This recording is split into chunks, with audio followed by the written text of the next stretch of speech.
Ce jour dédié pour que Sophie Bat-Dévorah se marie rapidement pour fonder une famille heureuse, généreuse et féconde. Amen. Amen. La question de Élie, comment se fait-il que Hillel Azaken, il s'est écrit dans la Gemara qu'il avait 80 élèves, dans Souka, 80 élèves. Le plus grand parmi eux, c'était Rabbi Yonatan ben Uziel. Quand il étudiait, un volatile passait au-dessus de sa tête, il tombait rôti par terre. Et le plus petit d'entre eux, c'était Rabbi Yochanan ben Zakkai.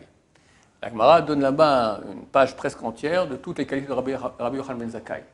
Il n'a jamais dormi au Beth Midrash, toujours rentré le premier, sorti le dernier. Il connaissait le langage des anges, le langage des démons, le langage des palmiers, le langage des flammes, les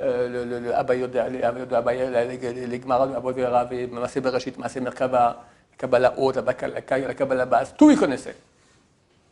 Et il a dit, ce que j'ai reçu, ce que j'ai en Torah, ce n'est pas ce qu'un chien prend de la mer en faisant clic avec sa langue comme ça, de ce qu'avaient mes maîtres.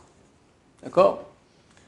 Alors la question de Élie, comment se fait-il que c'est lui qui est devenu le dirigeant de la génération, à l'époque des destructions du temple, le deuxième temple, c'est lui qui était le dirigeant de la génération, et pas d'autres grands, les 79 autres, et le plus haut d'entre eux, Rabbi Yonatan ben Uziel. Réponse, ce n'est pas forcément que celui que nous connaissons en tant que grande génération qui est forcément le plus grand. Le plus grand, hein, ce n'est pas forcément en fonction de la pub qu'on fait autour de lui. Tu comprends? Un dirigeant, il doit être connu. Il doit diriger. Il faut lui obéir. Mais il se peut qu'il y ait des gens qui se cachent, qui sont beaucoup plus grands que lui. Regarde la génération passée. On avait un qui était énorme. C'était Baba Meir, fils de Baba Saleh. Rabbi Meir Shalom ben Israël. Il est décédé en 83. Cet homme-là connaissait toute la Torah. Rabbi Sambachoul m'a dit, je n'ai jamais vu quelqu'un qui connaissait autant de Torah que lui. Rabbi Sambachoul qui était énorme en Torah. Et qui le connaissait. Même aujourd'hui, d'accord, on en parle un peu plus, mais il était archi inconnu. Archi inconnu. Et il devait être Mashiach. J'ai soutiré ça au Rabbi Shaul qu'effectivement il devait être Mashiach. Donc c'est pas forcément que quelqu'un qui est un grand de Torah en tant que dirigeant, Baba Saleh. Baba Saleh. Alors au Maroc, il dirigeait, d'accord, mais venu ici.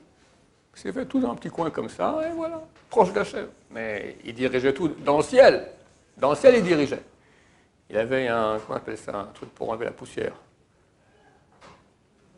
Épouse-toi, d'accord? Un plumeau, un plumeau. Une fois, mon Ravrota, à l'époque, il est rentré, il étudiait les chefs, il est rentré comme ça, vous voyez, comme ça. Chef d'orchestre, d'accord.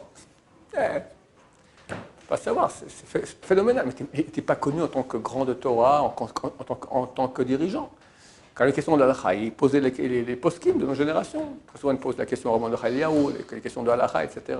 D'accord? Mais il connaissait toute la Torah. Alors, il y a des gens qui sont faits pour être des dirigeants, il y en a qui sont faits pour faire autre chose. Mais voilà, chacun son rôle. Tu as des grands enseignants en Torah. C'est des enseignants qui ont fait des milliers d'élèves.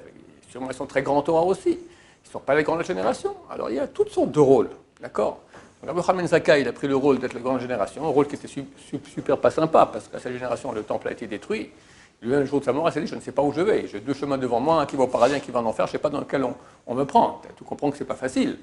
Parce qu'il aurait dû faire plus. D'accord? J'ignore quels étaient ses argumentaires de là ou de là. Mais ce n'est pas forcément que ceux que nous connaissons, c'est effectivement la mesure, celui dont on parle plus dans les médias orthodoxes, que c'est lui le plus grand. Aujourd'hui, dans les médias orthodoxes, on connaît Reb Chaim Kanievski. Ok, c'est le top. Peut-être qu'il y a plus grand que lui. Sûrement qu'il y a plus grand que lui. On sait que Mashiach est parmi nous, donc il y a sûrement quelqu'un qui est plus grand que lui, mais il se cache. Et il y a des sadikim qui sont cachés, et des Chachamim qui se cachent aussi. On ne les connaît pas tous, heureusement, parce qu'il y a une partie de la force des gens qui vient du fait qu'ils sont cachés. Enfin, dévoiler, ça peut enlever. Pas le Ainara, mais néanmoins, ce qui est dévoilé, toujours, il n'y a pas de bracha dans ce qui est dévoilé. Il y a moins de bracha. Baruch Adonai, l'olam, amen, amen.